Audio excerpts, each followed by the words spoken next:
আমরা আজকে যেখানে আসছি এখানে অনেক রকম খাঁচা তৈরি করা হয়। তো এর মধ্যে একটা খাঁচা আমি দেখে মানে আমার দেখে খুব ভালো লাগলো। এটা হলো উপরে চাল সহ নিচে একটি স্পেস দেওয়া আছে যাতে বৃষ্টিতে সমস্যা না হয়, যাতে আর পাখিগুলো যাতে উড়ে না যায়। এবার কবুতর বলেন, মুরগি বলেন বা যাই পালেন এখানে পালতে পারবেন, হাঁস বলেন।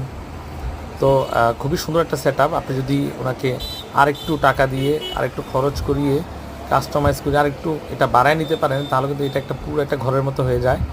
তো এটা আসলে আমি এটাতে সহজে ঢুকে যেতে পারবো, এত বড় এটা। আর সামনের স্পেসটাও মোটামুটি খারাপ না, অনেক ভালো। সহজেই পাখিগুলা বা আপনার দামি মুরগি বা